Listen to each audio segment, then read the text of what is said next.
আসসালামু আলাইকুম। মাইনিসি জাপানিজ ল্যাঙ্গুয়েজের পক্ষ থেকে আমি রাকিব বলছি। আগামী জেএলপিটি পরীক্ষার লক্ষ্য করে আমরা নিয়ে এসেছি 50 দিনে 0 থেকে প্রো বানানোর কোর্স। অর্থাৎ আমাদের এই ক্লাসগুলো করলে আপনারা 50 দিনে 0 থেকে প্রো হবেন ইনশাআল্লাহ। আমাদের ক্লাসগুলো 1 সেপ্টেম্বর 2025 থেকে শুরু হয়েছে, যা প্রত্যেক দিন ইউটিউবে বিকাল 3টায় আপলোড করা হয়। তো দেওয়া হাজিমি মাসও চলো শুরু করা যাক। আজ হলো গ্রামার লেসন 7 এর ক্লাস নেওয়া হবে ইনশাআল্লাহ। আমাদের 1 number rules, noun plus the plus verb. এখানে নাউনটা টুলস বা মিনস, টুল বা মিনস এর অর্থ বোঝাচ্ছে নাউনটা দ্বারা কোনো যন্ত্রপাতি বোঝানো হবে বা কোনো মাধ্যম বোঝানো হবে। তাহলে দে এর অর্থ হলো দিয়ে বা মাধ্যমে। দে শব্দটার অর্থই হচ্ছে দিয়ে কিংবা মাধ্যমে। জাপানিতে দে এর ব্যবহার বেশি। কোনো কিছু সাহায্য নিয়ে যে কোনো কাজ করা হয়, তাহলে যে বস্তুর সাহায্য নিয়ে কাজ করি সেই বস্তুর পরে দে পার্টিকেল বসবে। অর্থাৎ এই দে দ্বারা মাধ্যম বা দিয়ে বোঝাবে। অর্থাৎ যে এই ভার্বটি যে সংগঠিত হলো, কাজ করা হলো, এই ভার্বটি কিসের মাধ্যমে আমরা করলাম, সেই মাধ্যমটার সাথে দে পার্টিকেল ব্যবহৃত হবে। উদাহরণ দিলে আমরা স্পষ্ট বুঝবো ইনশাল্লাহ। যে হাসি দে তাবে মাছ, কাটি দিয়ে খাই। যে আমরা তাবে মাছ মানে খাই, কিসের মাধ্যমে খাই? হাসি, অর্থাৎ কাঠির মাধ্যমে খাই। হাসি মানে কাঠি, যেগুলো জাপানিজরা দুটা কাঠির সাহায্যে খায়, তারা হাত ব্যবহার করে না। আমরা তেদের তাবে মাছ, আমরা হাত দিয়ে খাই। তাহলে হাসি দে তাবে মাছ, এখানে হাসিটা হচ্ছে মাধ্যম, কারণ হাসির সাহায্যে, এই বস্তুটির সাহায্যে আমরা খাই, যে কোনো খাবার খাই, লুডুস হতে পারে, কোহান হতে পারে।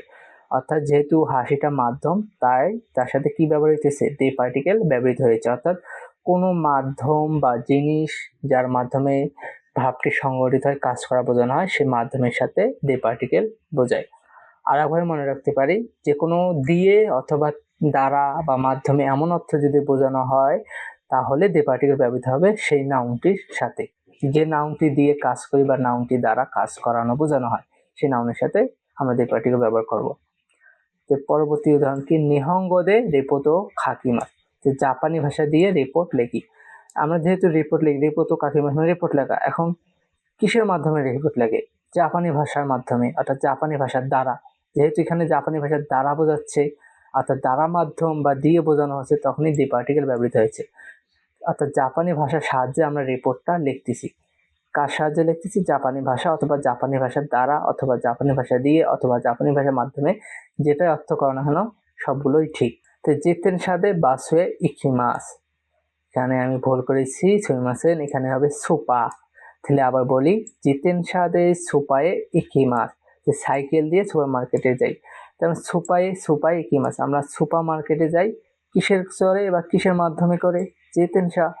যেহেতু এখানে জেতেনশা মাধ্যম বোঝাচ্ছে বা এর সাহায্যে আমরা সুপার মার্কেটে যাচ্ছি, তাই এখানে দে পার্টিকেল হয়েছে। অবশ্যই এতক্ষণে আপনারা বুঝেছেন দে পার্টিকেল কেন ব্যবহৃত হচ্ছে এবং কার সাথে ব্যবহৃত হবে। অর্থাৎ মাধ্যম বোঝালে এমন কিছু যদি হয় যার দ্বারা মাধ্যম বোঝানো হয়, যার দ্বারা কাজ করা হয়, যা দিয়ে কাজ করা হয়, তার সাথে দে পার্টিকেল ব্যবহৃত হবে। তো আমরা দ্বিতীয় রুলে আসি।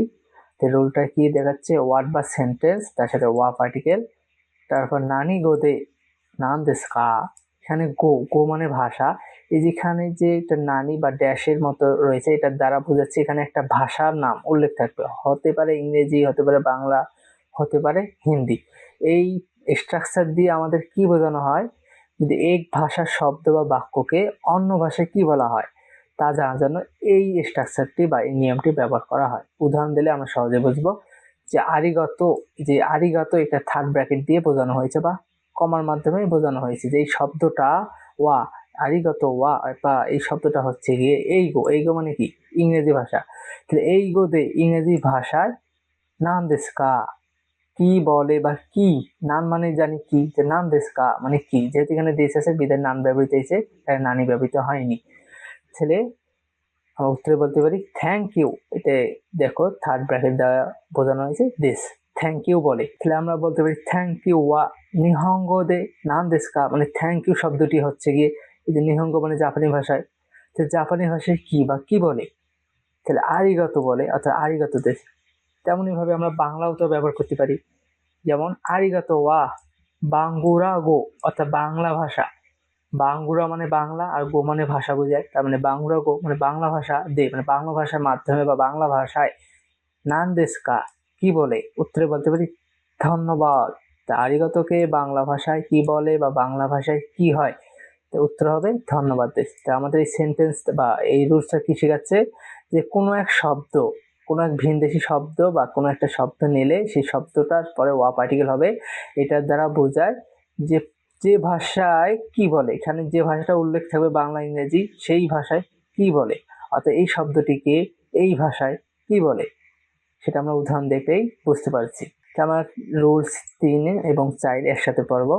এখানে 3 নম্বর রুলসটা মূলত যে নাউন পার্সন নিয়ে আগে মাস, এবং 4 নম্বর রুলসটা মূলত নাউন নিয়ে মরাই মাস। তো আমরা 3 নম্বর রুলসটা নিয়ে কথা বলি, অথবা প্রথম সেন্টেন্সটা বা প্রথম রুলসটা নিয়ে কথা বলবো।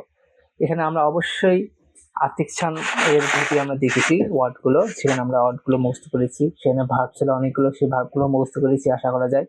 সেখানে আমরা অনেকগুলো ভার্ব পড়েছি, যেমন আগে মাস মানে দেওয়া, কাশি মাস মানে ধার দেওয়া, অসি মাস মানে শিক্ষা দেওয়া। যেগুলো দেওয়া অর্থ বোঝাবে, আগে মাস মানে দেওয়া, কাশি মাস মানে ধার দেওয়া, অসি মাস মানে শিক্ষা দেওয়া, যেহেতু এখানে দেওয়া অর্থ বোঝাবে সেগুলো হবে আগে মাস। এখানে আগে মাসের জায়গা কাশি মাস হতে পারে অথবা অসি মাস হতে পারে। অর্থাৎ আর যদি তোমার জানা থাকে দেওয়া ভার্ব, সেই দেওয়া মূলক ভার্বগুলো বসতে পারে। এর অর্থ কি, যদি এই ভার্বগুলি থাকে আগে মাস অথবা কাশি মাস বা অসি মাস যে ভার্বগুলি থাকে, সেই ভার্বগুলি আগে যদি কোনো নাউন থাকে, সেই নাউনটা যদি পার্সন হয়, সেই পার্সনের সাথে নি পার্টিকেল ব্যবহৃত হবে। অর্থাৎ যাকে আমরা দিচ্ছি, যার সাথে লেনদেন হচ্ছে, তার সাথে নি পার্টিকেল হবে। অর্থাৎ নি পার্টিকেল কার সাথে ব্যবহৃত হবে, অবশ্যই এটা পার্সনের সাথে ব্যবহৃত হবে। যেহেতু এটা পার্সনের সাথে ব্যবহৃত হচ্ছে, অর্থাৎ এই পার্সনটির সাথে নি পার্টিকেল ব্যবহৃত হবে। সেই পার্সনটি অবশ্যই তার সাথে লেনদেন হওয়া প্রয়োজনীয়। অর্থাৎ মনে রাখবা, যে ব্যক্তির সাথে লেনদেন বোঝাবে সেই ব্যক্তির সাথে নি পার্টিকেল হবে। অর্থাৎ যে ব্যক্তিকে কোনো কিছু দেওয়া বোঝাবে বা ধার দেওয়া বোঝাবে বা শিক্ষা দেওয়া বোঝাবে, সেই ব্যক্তির সাথে নি পার্টিকেল ব্যবহৃত হবে। আমরা উদাহরণ দিলে বুঝতে পারবো। এখানে একটা কিছু কথা বলে রাখি, যে কাউকে উদ্দেশ্য করে কোনো কিছু দিলে বা কারো কাছ থেকে কিছু পাইলে দ্বিতীয় ব্যক্তি বা থার্ড পার্সন পরে নি পার্টিকেল বসে। এর মানে কি, এর মানে যে ইয়ামাদা সান ওয়া কিমুরা সান নি হানাও আগে মাস্তা। তো আমরা এখানে দেখি সেন্টেন্সে প্রথম ব্যক্তিকে ইয়ামাদা সান আর এখানে দ্বিতীয় ব্যক্তিকে কিমুরা সান। তো এখানে সাবজেক্ট হলো ইয়ামাদা সান আর এখানে অবজেক্ট হলো কিমুরা সান। যাই হোক, এটা হলো দ্বিতীয় ব্যক্তি, এটা হলো প্রথম ব্যক্তি। আমরা দ্বিতীয় ব্যক্তি যেহেতু হানাও আগে মাস্তা ফুল দিয়েছি, কাকে দিয়েছি, কিমুরা সান। এই যে কিমুরা সানকে দিয়েছি, এই কিমুরা সানকে নির্দিষ্ট করার জন্য এখানে নি পার্টিকেল ব্যবহার হয়েছে।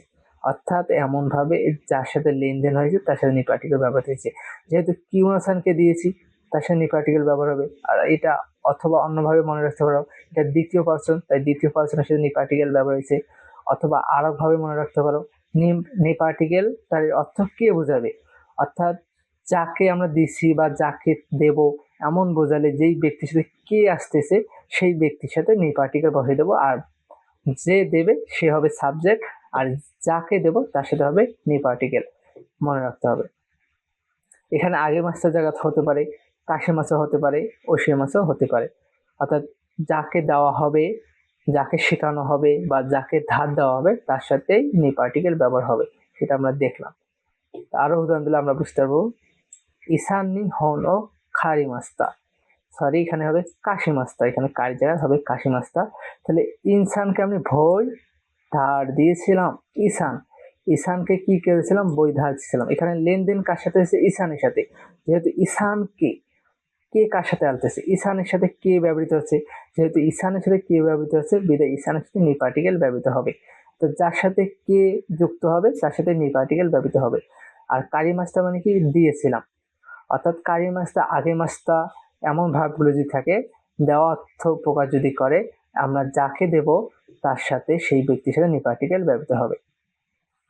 আমরা আরো উদাহরণ দেখি। তারকো কুন, এখানে বলেছি কি তারকুন নি, তারকুন কে এই গো ও ওশিমাস, মানে ইংরেজি ভাষা শিখিয়াই বা শিখাচ্ছি বা শিখাই।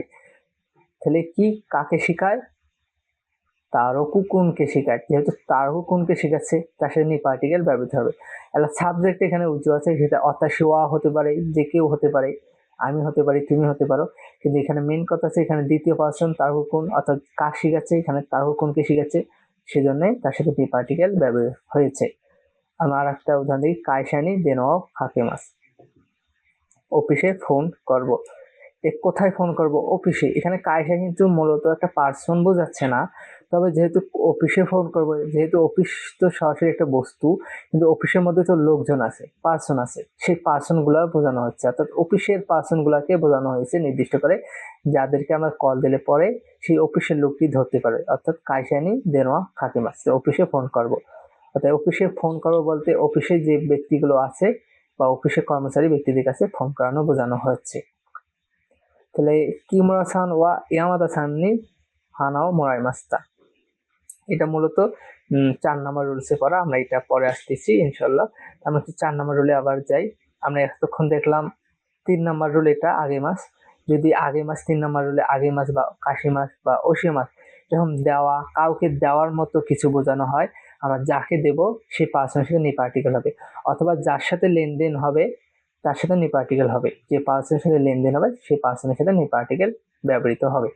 তাহলে কি আমরা দ্বিতীয় রুলে আসি, অর্থাৎ 4 নাম্বার রুলটা কি বলেছে? 4 নাম্বার রুলটা বলেছে নাউন প্লাস নি প্লাস মোরাইমাস, অর্থাৎ এখানে মোরাইমাসের জায়গা কারি মাছও হতে পারে, নারাই মাছও হতে পারে।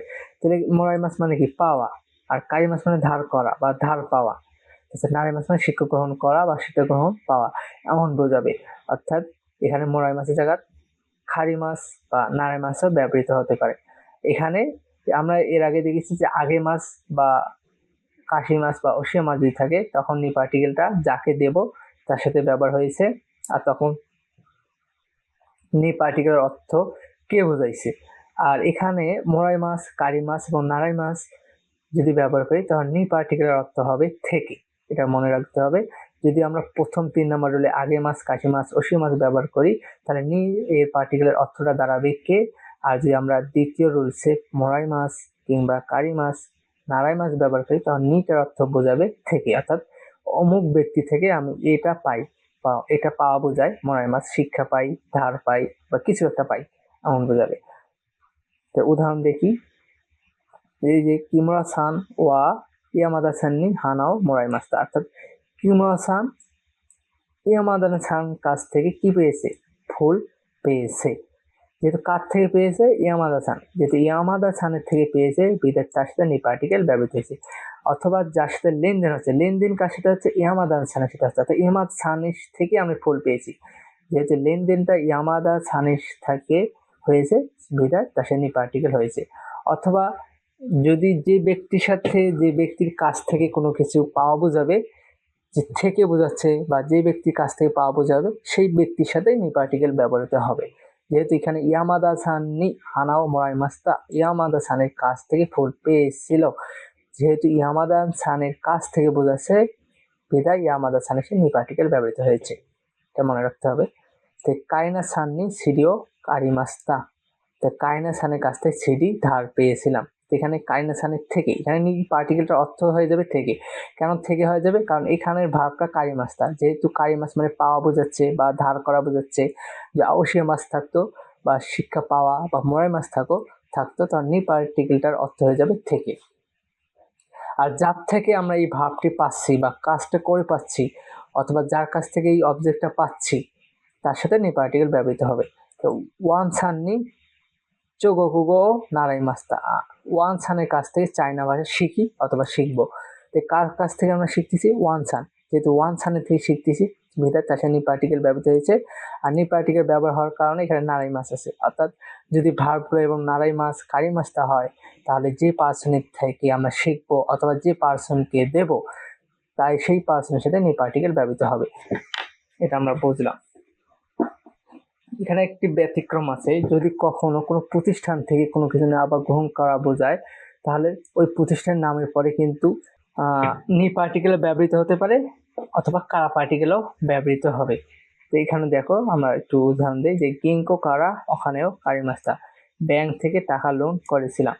তো এখানে গিঙ্কো মানে ব্যাংক, এখানে কারা ব্যবহার হয়েছে মানে থেকে, ওখানেও কারিমাস্তা, টাকা লোন করেছিলাম বা ধার নিয়েছিলাম। যেহেতু ধার কোথা থেকে নিয়েছি? ব্যাংক থেকে। যেহেতু এই ব্যাংক লিঙ্ক করে এখানে কারার বদলে আমরা নি পার্টিকেলও ব্যবহার করতে পারি আমাদের এই 4 নম্বর রুল অনুযায়ী। এই রুলসটা অনুযায়ী যে যেহেতু এখানে পাওয়া বোঝাচ্ছে কারি মাছ আছে, কারি মাছ থাকলে সেই ব্যাংক বা নাউন হিসেবে বা পার্সন হলে নি পার্টিকেল ব্যবহৃত হয়। এখানে যেহেতু সরাসরি পার্সন যদি নাও থাকে, কিন্তু এখানে গিঙ্কো মানে ব্যাংক, যেহেতু ব্যাংক এখানে ব্যাংকে তো অনেক পার্সন আছে, যেহেতু প্রতিষ্ঠান বোঝাচ্ছে, এই প্রতিষ্ঠান যদি বোঝানো হয় তাহলে সেই প্রতিষ্ঠানের সাথে কারাও ব্যবহৃত হতে পারে, নিউ ব্যবহৃত হতে পারে। তবে যে পার্সন থাকে তাহলে কখনো কারা ব্যবহৃত হবে না, ঠিক অর্থ এটা মনে রাখতে হবে। যে ভার্বগুলো কারি মাস্তা মোরাই মাস্তা যদি হয়, সেখানে যদি কোনো কোম্পানির নাম থাকে, যদি কোম্পানি থেকে কোনো কিছু পাওয়া যদি বোঝানো হয় অথবা ধার করা বোঝানো হয় বা কোনো কিছু বই পাওয়া বা কোনো কিছু শেখা এমন যে বোঝানো হয়, সেখানে কারাও ব্যবহার করা যেতে পারে অথবা নি পার্টিকেলও ব্যবহার করা যেতে পারে। আর যদি পার্সন হয়, সে পার্সনের সাথে অলওয়েজ নি পার্টিকেল ব্যবহৃত হবে, কারা ব্যবহার করা যাবে না। যদি প্রতিষ্ঠান হয়, সে প্রতিষ্ঠানের সাথে কারা এবং আমরা নি দুটোই ব্যবহার করতে পারবো, এটা বুঝতে হবে। এখানে আসি, অবশ্যই আমি আশা করি আপনারা এই রুলসটি বুঝেছেন।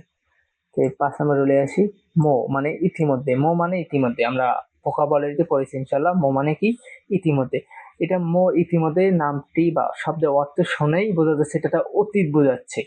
যেহেতু অতীত বোঝাচ্ছে তাহলে অবশ্যই পরের ভার্বটি অবশ্যই অতীতে থাকবে, অর্থাৎ পাস্টে হবে। এটাই বোঝায় এই রুলসটা, যে মো দিয়ে কোনো সেন্টেন্স হয়, তো সেন্টেন্সে যে ভার্বটি থাকবে সে ভার্বটি অবশ্যই পাস্টে হবে। উদাহরণ দেখলে আমরা বুঝবো।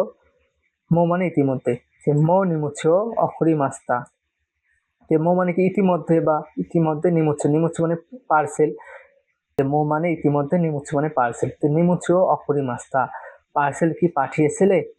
হাই অখরি মাস্তা, হ্যাঁ পাঠিয়েছিলাম।